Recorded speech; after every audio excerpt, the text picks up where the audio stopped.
Bienvenidos, queridos amiguitos. En el día de hoy aclararemos esas pequeñas dudas que rondan en nuestra cabeza cuando nos hablan de acción por un cuerpo político. O quizás has escuchado hablar acerca de un control por un órgano jurisdiccional, pero no sabes qué es. Quédate que aquí te lo contaremos, no te arrepentirás. Mi grupo está conformado por Nicole Lauren, Marcela Sandoval, Susana Canchano y quien les habla, María José Jiménez Erchar. ¿Alguna vez has escuchado sobre un cuerpo político? Si no es así, acá te ayudaré a resolver esa duda. Este es el encargado de otorgar el control de la constitucionalidad de las leyes a un cuerpo político. Un cuerpo político se considera por algunos conveniente y lógico, ya que su función se acomoda mejor a la del Parlamento, que también tiene carácter eminentemente político. Además, se anota que, si el control de la ley es jurídico en su objeto, es político en sus efectos. Fue el argumento que invocó Sieyès al proponer, durante la elaboración de la Constitución Revolucionaria del año 3, la integración de un jurado constitucional, representante de la nación, encargado de anular los actos de las autoridades que violaran la Constitución, proyecto que se vio realizado en la Constitución del año 8. En esta, se confió al Senado la tarea de conservar la Constitución. En la práctica, este Senado no anuló ninguno de los actos de Napoleón que pudieran haber sido calificados de inconstitucionales.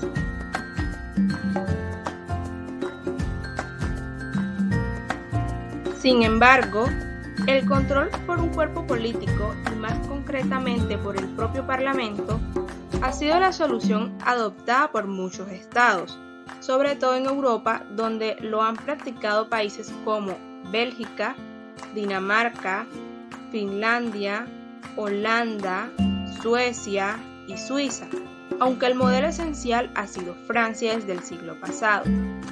Por lo demás, el control constitucional por un cuerpo político era consagrado en casi todos los países socialistas.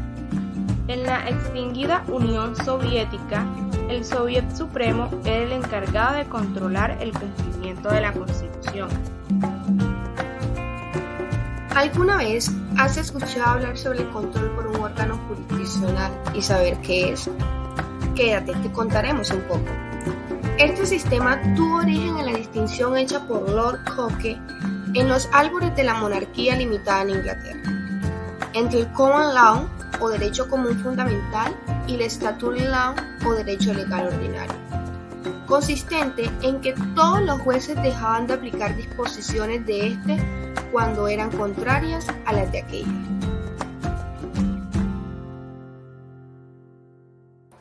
De este mismo modo, ¿sabes en qué consiste este sistema?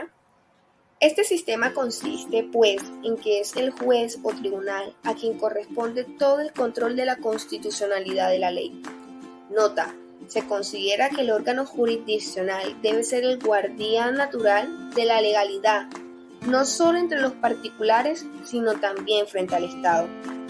En este caso le corresponderá decidir sobre si el legislador ha actuado dentro de los límites de su competencia constitucional o no, y lo hará mediante los procedimientos jurisdiccionales, ordinarios de publicidad, debates contradictorios, sentencia motivada, etc., los cuales de por sí constituyen una garantía de imparcialidad, como lo es también la propia formación profesional y técnica del juez.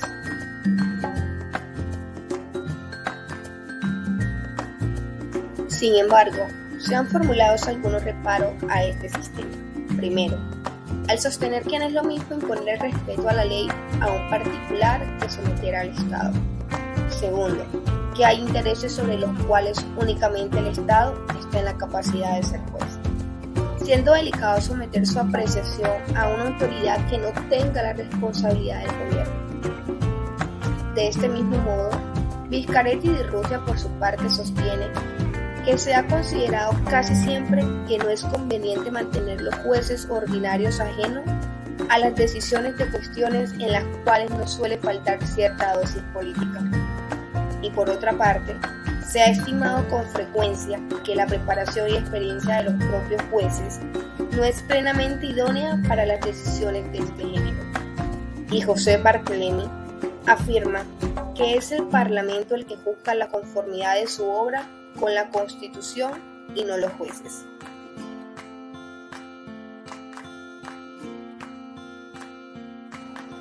Pese a la importancia de estos argumentos, consideramos que el carácter eminentemente jurídico del litigio que suscita el enfrentamiento o la incompatibilidad entre una norma constitucional y la ley son suficientes para justificar que se coloque este control en manos de un órgano jurisdiccional. Sin embargo, el control jurisdiccional puede revestir formas diferentes. Entre ellas se destacan el control por vía de acción y el control por vía de excepción. ¿Sabes en qué consiste el control por vía de acción? Si no sabes, no te preocupes, quédate que aquí te lo contaremos. El control por vía de acción consiste en que se establece un proceso contra la ley ante un tribunal determinado, al cual se solicita examinar su validez constitucional o, en caso contrario, declarar su inconstitucionalidad, con lo cual la ley quedará anulada y se considerará como si nunca hubiese existido. El proceso puede ser iniciado por alguna autoridad pública o, como en el caso colombiano, por cualquier ciudadano. De esta manera, el objeto directo y exclusivo del proceso será la verificación de la constitucionalidad o inconstitucionalidad de la ley. Este proceso puede tener lugar ante un tribunal ordinario, aunque generalmente donde existe será ante un tribunal especial, como ocurre en algunos de los países que cuentan con una corte o tribunal constitucional. Tal es el caso de Colombia, donde la propia Constitución le confía a la Corte Constitucional la guarda de su integridad y supremacía, y entre sus atribuciones le da la de decidir sobre las demandas de inconstitucionalidad que presentan los ciudadanos contra las leyes, tanto por su contenido material como por vicios de procedimiento en su formación, y así como las demandas ciudadanos contra los decretos con fuerza de ley que dicta el gobierno en uso de facultades extraordinarias. Por lo demás, en el caso colombiano, la Constitución amplía el concepto de acción pública al permitirle a cualquier ciudadano intervenir ante la Corte Constitucional para defender o impugnar las normas de las cuales ésta conoce de oficio, en ejercicio de control automático de constitucionalidad, como es el caso de los decretos legislativos, es decir, aquellos que dicte el gobierno en estado de excepción.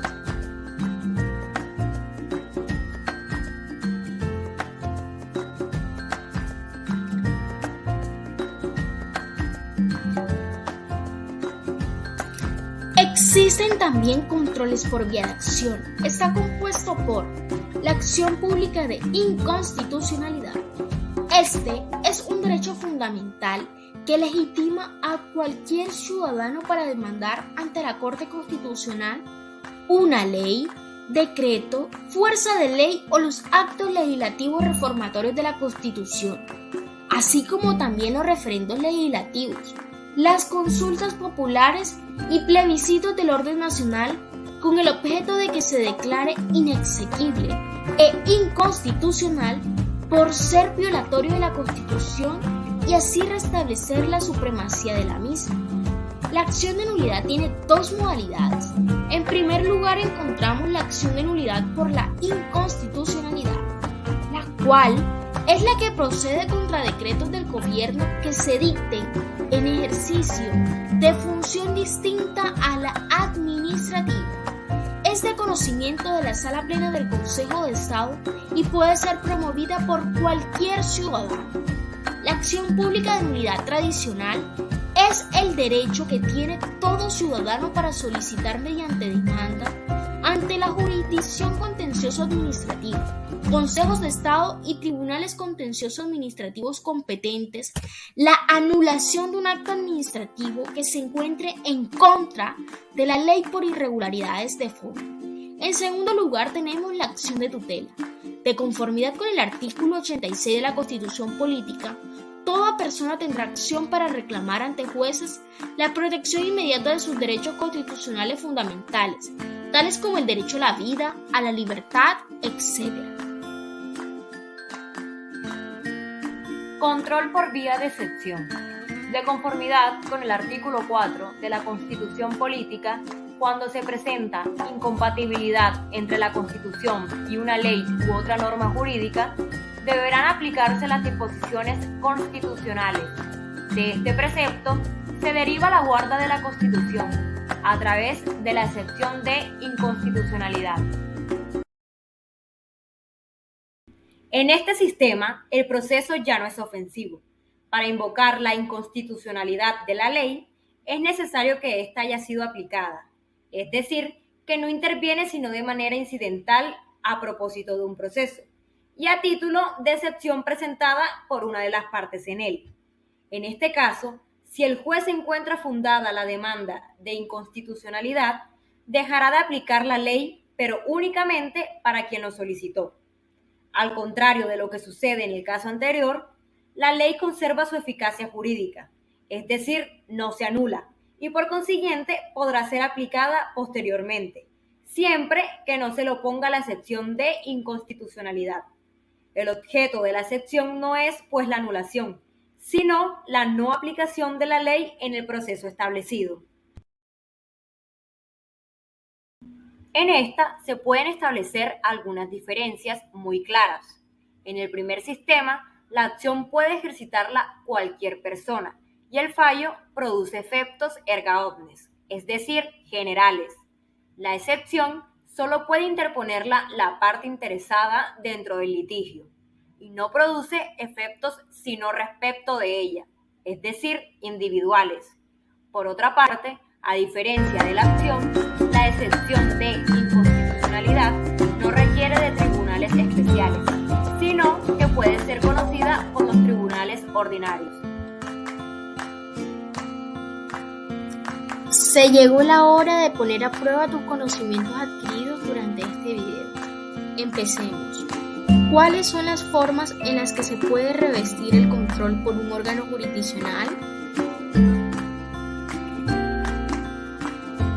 Si tu respuesta es la A, felicidades, lo lograste, pasaste a la siguiente ronda. Ahora deberás responder la siguiente pregunta.